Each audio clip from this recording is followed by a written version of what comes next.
The exciting thing about coming back to the Literacy Leader Awards every year is that I see a lot of my friends that I saw the year before and the year before and the year before. And what that means is that not only do you guys believe in this program, but you're putting your time into it and you're showing up and you're making a difference in the lives of not just young people, but adults who are saying, you know what, maybe I'm not where I need to be when it comes to reading. I want to do a little bit better for my life. I want to do something better for my family. So because of that, I will come back every single year because I know you guys aren't just talk. Y'all are action. Y'all are making it happen.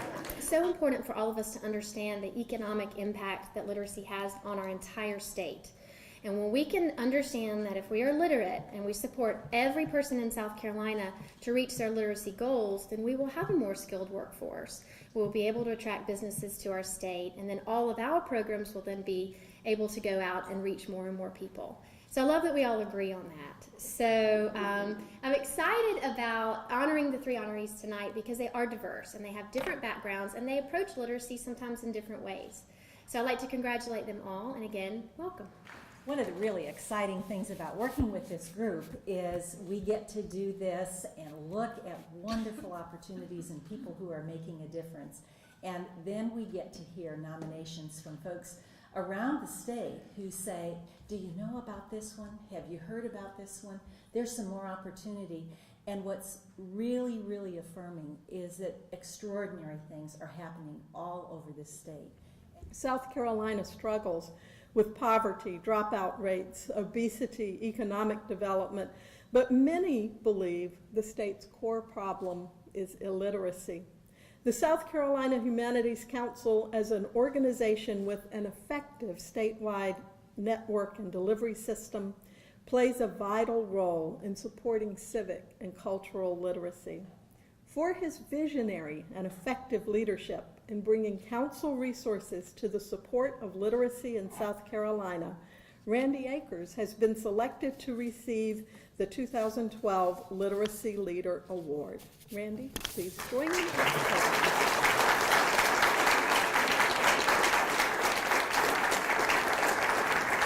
I do, Darci, I know in your news broadcasts every once in a while we talk about in the state having problems with transparency in decision making. And some of you may realize that I was on the committee that selected myself receiving this award. But that's the way it works in the humanities. So I think I did cast the lone dissenting vote. But at any rate, it's a great honor tonight to be with all of you, and I want to thank very much the University of South Carolina School of Library and Information Science. Dr. Samantha Hastings does so much for the community as well as the university. And I want to thank Kim and the Center for Children's Books and Literacy. They do a tremendous job, and you've all seen Cocky's Reading Express and all this stuff around. And of course, I want to thank also the Central Carolina Community Foundation. I know they're one of the sponsors of tonight's event. They're a neighboring organization of the Humanities Council, and I believe Tanya and Sara are here from the Community Foundation representing them tonight. I also want to congratulate the other winners. It's really neat to be on the stage with Rudy Mancke, Dr. Rudy Mancke. He's the only person I know in South Carolina for whom every person in South Carolina knows. And so always enjoy having a chance to visit and be with Rudy. And of course, the Book Awards program of the South Carolina Association of School Librarians, that's been around for about 30 years, about as long as I have. And they do tremendous work. And those people have dedicated their lives to making sure good books and literature are available for young people. They do a tremendous job. In fact, I was a little bit surprised that I won a literacy award because I thought about a lot of individual people, professionals and volunteers who've given their entire life to helping people learn to read and to understand better. But then I thought of a little bit of a connection. As it was announced, Sara said, I've been in the public humanities 29 years in Florida prior to here in South Carolina. And way back when I first started, the National Endowment for the Humanities, who's our parent, honestly used to define the humanities as books. Now, they don't do that now, but way, way back in the earlier ages, they did. And books are so important. They're at the core of our understanding of who we are and the world in which we live.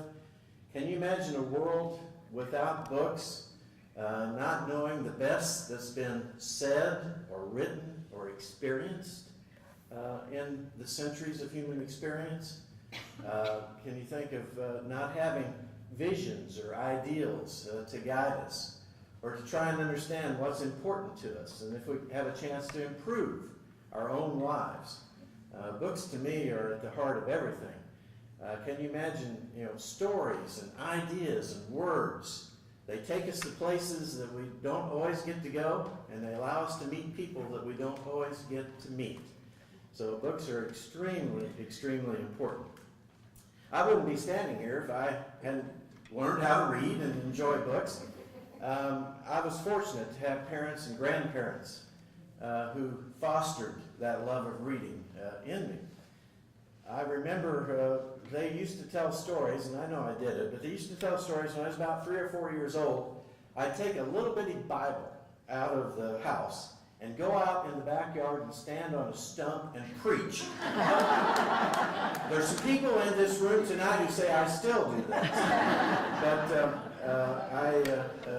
I remember that. And my grandparents, bless their hearts, when I was in the first grade, I lived with them. My mother and I lived with my grandparents. And we lived in a small town, Bowen, Illinois, of 600 people. And they didn't think the first grade was quite good enough to help get a good foundation for a young child. And they rented a trailer in Quincy, Illinois, about 35, 40 miles away. And for the first grade, they spent the time down there putting me into Highland Elementary School in Quincy, Illinois. And Highland Elementary School had 2 groups. One was called the Cardinals and one the Bluebirds. And they were reading groups. And the Cardinals were supposed to be the best. Well, the St. Louis Cardinals were our favorite baseball team where I grew up. But the Cardinals were the best, and I was always trying to get in the Cardinal group. I remember that. And then in the 5th grade, in a little town of Augusta, Illinois, in the 5th grade, we had in our school library 50 bound blue books. They were biographies of famous Americans. And I still to this day remember reading The Swamp Fox, Francis Marion, and that was my introduction to South Carolina in the 5th grade. So books are really important. I accept this award on behalf of the staff and the board members of the Humanities Council who've sustained this organization for 39 years. Next year's our 40th anniversary. We're going to throw a big party, and you all have to come to that. But Dr. Sara Sanders, our current chairman, I appreciate her nominating me and the introduction tonight and all of her valuable work with the council. And our old friend Judy Bynum from ETV Endowment is our past chair of the Humanities Council. And in the room, there's the Honorable Walt McLeod, who's a member of our House of Representatives and a great board member of the Humanities Council. And back there is Gus Ann Green from South Carolina State. She tries to keep that school going and does a great job. And then, of course, Helen Fellers, that we all know is here. So I'm blessed tonight to have so many board members present. I appreciate that. And Paula Watkins and Gail Wiles from the staff are there in the back, and of course they do so much. Paula runs the book festival, and Gail runs the office. So it's a fun time to be here tonight. I'm, like I said, deeply honored. I always feel that I'm just a coach. I like to use that analogy with the Gamecocks, just a coach. And we send a pretty good team out on the field, and they do all the work, and they run with the ball. And they're the ones that deserve the credit. So on behalf of them, I'm honored to accept this award tonight. Rudy's impact on environmental literacy goes far beyond the borders of our state. As host of ETV's flagship program for 25 years, Nature Scene, Rudy visited every corner of our state and each of the 50 states in our nation. Always respectful of our natural surroundings, he educated viewers about the particulars of the ecosystem while instilling in them an appreciation of and a commitment to stewardship of our surrounding world. Rudy remains approachable, unassuming, and unflappable, whether he's jumping into swamps in search of snakes or working with e-media to produce and design interactive field trips. On behalf of the ETV Endowment, it is my privilege to welcome one of our greatest ambassadors and one of this year's 2012 South Carolina Annual Literacy Leader Award recipients. Rudy, thank you. Well, it's a pleasure, of course, for me to receive this award. I've been fortunate. I've been allowed to do what I love to do. I've been given the opportunity to make a living at just living. I tell my students all the time, if you can say that as you get older, that's one of the most wonderful things you could ever say. And it's not something you do alone, and that's been mentioned already. This is a team effort. What you see standing in front of you is a fellow that's had lots of people who loved him and aimed him in the right direction and patted him on the back. I graduated from Wofford College. I was the first Mancke to graduate from college. There were 4 of us. 3 boys went to Wofford. Our sister went to Converse because they wouldn't let her go to Wofford. But I remember the earliest thing about my mom and my mother's mother, Mama, we call her, and Dad. They loved books, and so did I. I was curious about the world. Everybody is. My specific interest was things that maybe my parents didn't want me to be interested in. Nothing illegal, but snakes were a real interest of mine. And I was asking questions, and they did their best to answer them, and none of their answers really made a whole lot of sense to me, chasing you, whipping you, things. So I decided I needed to find out the facts. I needed to find out the truth. And so I went to the Spartanburg County Library, didn't I? I went to county libraries. I think access to a public library is one of those inalienable rights we have as Americans, because it changed my life forever for the better. And I couldn't afford to buy all those books. Dad couldn't afford to purchase all of those. But I remember going to the children's library and reading everything they had. And I remember one big thrill one day in my life. The children's librarian walked up to me. She saw me come in and take a ride into the children's library. She said, "Rudy, it's time for you to go to the left. And to go out there in that adult section because you've read every natural history book that we've got." And you remember things like that. I mean, all of a sudden it was as if there was just a bigger world that was available to me. I ask questions and I seek and find answers, and I've done that all my life. I think everybody does that. I think that's a wonderful thing. I think we have an innate curiosity. My parents brought that curiosity to the surface. A lot of times when I look out at students, I know they have this innate curiosity about the world, but it's well hidden. It's latent. And if you're a good parent or a good grandparent or a good professor, teacher, if you're a good friend, you help people develop the latent curiosity that they have. And for me, that has always been literally bound up in books. And I love them. And I married a librarian, so what else can I do to support the effort, right? They opened the world up to me, and they made life so much more rich than it would have been otherwise. And that's the sweet cake that I've been living with all my life. And then when I came to work for the state in '75, as the first curator hired for the State Museum, when I graduated from Wofford, my mother was crying in the back. I thought, she's overwhelmed. I was the first, graduate from college. You know what my mother said to me at the back of the Spartanburg Memorial Auditorium in tears running down her face? "How are you ever going to find a job?" Because I didn't go to med school. I went to graduate school at the University of South Carolina working with snakes. In 1975, I ran over to my mother's house in Spartanburg, grabbed her like she grabbed me, said, "Mom, I found a job as a curator of natural history for the State Museum." Absolutely incredible. And the first day at work, January of '75, you know where our offices were? Right next to some place called Educational Television, corner of Woodrow and Millwood Street, Columbia. I didn't know that. when I was hired by the State Museum. They got to know me, I got to know them. We lived happily ever after. With Studio C, if you remember that little children's show way back when, that went national, and I had a little tiny part of that. And then Nature Scene, they allowed me in October of '78 to share what I know with other people. And the response was incredible, you know, and all over the world eventually. And then the chance to be a professor. I like the word. I ask my students, please call me Professor Mancke. I mean, I know I'm Rudy Mancke, but that really makes me feel good. I always felt like that would be a nice little title.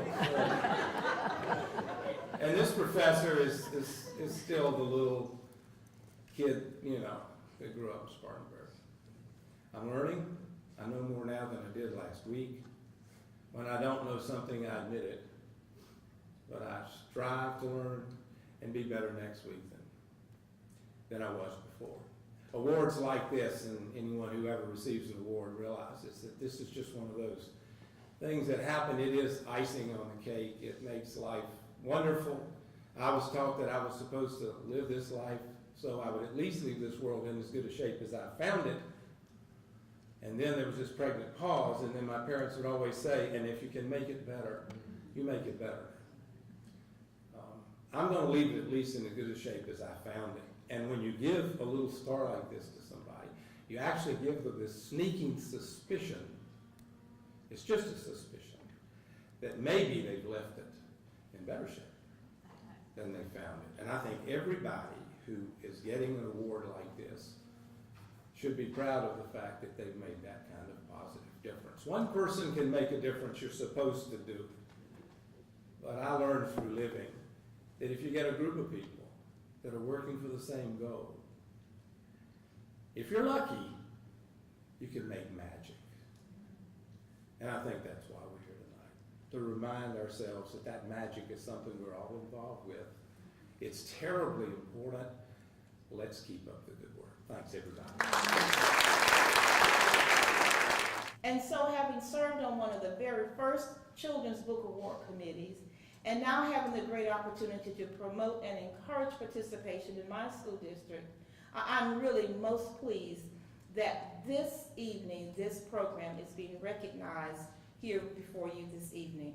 I really am excited about it, and I know those who participate in it really are as well.